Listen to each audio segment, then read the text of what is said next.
தமிழ்நாட்டில் இந்த விசில் அலை வாரி சுருட்டி இருக்கிறது. 108 தொகுதிகளில் தனிப்பெருங்கட்சியாக உருவெடுத்திருக்கிறார் தாவேகா தலைவர் விஜய். இன்னும் எத்தனை நாட்களில் முதலமைச்சராக பொறுப்பேற்க போகிறார் என்று தெரியவில்லை. இந்த அமர்வில் மூடி கூடுதலாக அரசியல் விமர்சகர் அக்னீஸ்வரன் வந்திருக்கிறார். அவரையும் வரவேற்கிறோம். அக்னீஸ்வரன் வணக்கம். வணக்கம் பிரான்சிஸ் சார், எப்படி பார்க்குறீங்க தேர்தல் முடிவை? இது எதிர்பார்த்த ஒன்று. பொதுமக்கள் மட்டுமல்ல, இளைஞர்கள் மட்டுமல்ல, வருங்காலத்தை உருவாக்கக்கூடிய ஒரு நல்ல வாய்ப்பை உருவாக்குவதற்கு 3 பிறையாக உருவெடுத்திருக்கிறது. ஓகே, இதற்கு காரணம் என்னவென்றால், முதல் திராவிட கழகமாக இருந்தாலும் அண்ணா திராவிட முன்னேற்ற கழகமாக இருந்தாலும் இவர்கள் எல்லோருமே டெஃபிசிட் பட்ஜெட்டில் தான் இருந்தாங்க. இப்போ டெஃபிசிட் பட்ஜெட்லேருந்து சர்ப்ளஸ் பட்ஜெட்டுக்கு கொண்டு வந்தால் தான் இந்த நாடு கரெக்டாக இருக்கும். குறிப்பாக சொல்லப்போனால் ஒரு சின்ன உதாரணமாக, 1 லட்ச ரூபா எடுத்துகிட்டு போனோம், சம்பளம் வாங்கிட்டு போனோன்னு வச்சுங்க, 50,000 ரூபா செலவாச்சு, மீதி மிச்சம் வீட்டில் கொடுத்தோம். அது சர்ப்ளஸ் பட்ஜெட்டு. இது 1 லட்ச ரூபா எடுத்துகிட்டு போகும்போது 1 லட்ச ரூபாவும் செலவாகுது, அது ஜீரோ பட்ஜெட்டு.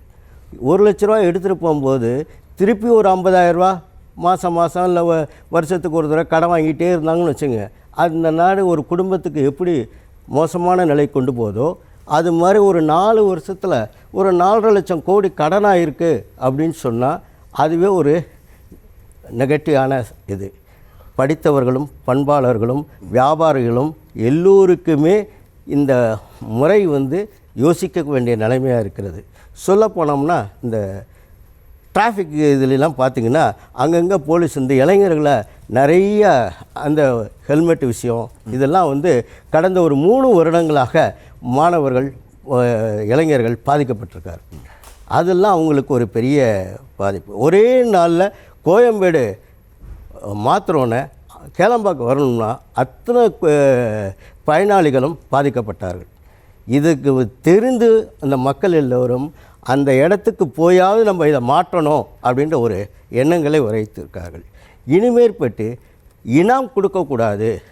அவனுக்கு சம்பளம் மாதம் 10,000 ரூபா கொடுத்தோன்னு வச்சுங்க, 10,000 ரூபா கொடுத்தா அவங்க வீட்டில் 3 பேர் குடும்பத்தில் இருந்தாங்கன்னா 30,000 அவன் விரும்புகிறத வாங்கிட்டு போவான். நீங்கள் இனாமல் ஒரு 1,000 ரூபா 2,000 ரூபா மற்ற எல்லா எலக்ட்ரிசிட்டிலேருந்து எல்லாமே கொடுத்தா உங்களுடைய நோக்கம் என்ன ஆகும்?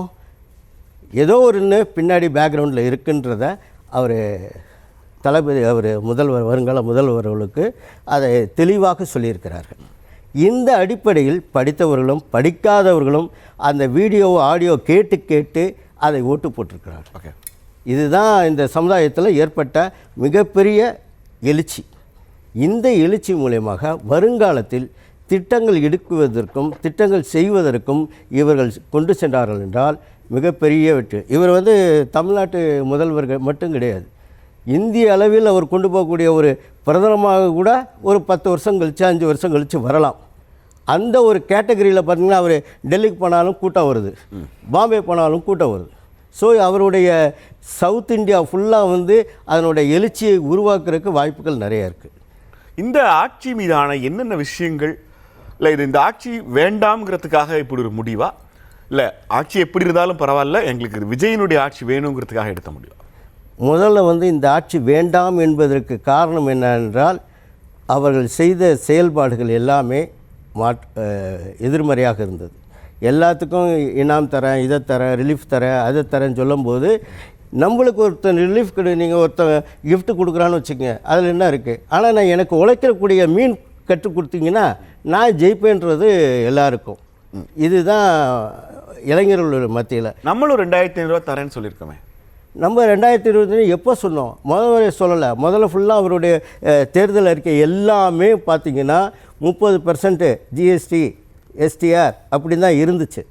ஆனால் சில குழப்பவாதிகள் அங்கே இருக்கிறதுனால அதை குழப்பி விட்டாங்க. ஆனால் இனிமேற்பட்டு நான் சொல்கிறேன், நிச்சயமாக அந்த ஒரு நிலையை மாறினா தான் தமிழகம் மட்டும் இல்லை, நம்ம உலகத்திலே நம்ம ஒரு பெரிய எடுத்துக்காட்டாக நாடாக மாற்ற முடியும்.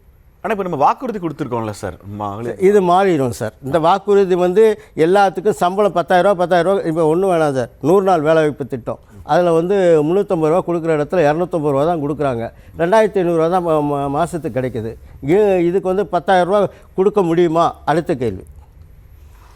மாதம் 10,000 ரூபா எல்லாருக்கும் சம்பளம் கொடுக்க முடியுமா? கொடுக்க முடியும். ஏன்னா நம்மள்ட்ட உள்ள மினரல்ஸ் வந்து அந்த அளவுக்கு இருக்குது. நீங்கள் மாதம் நீங்கள் ஒன்று வேணாம், இவங்க சரியாக பிளான் பண்ணி எக்கனாமிக் இதை பிளானிங் பண்ணோம்னா 10 லட்சம் கோடி அட்வான்ஸ் கொடுக்குற கூட வெளிநாட்டிலேருந்து வர்றதுக்கு ரெடியாக இருப்பாங்க. ஓகே, அதனால மாதம் 10,000 கோடி தாவேக்காவுக்கு அப்படி ஒரு பிளான் இருக்கு. இருக்குது.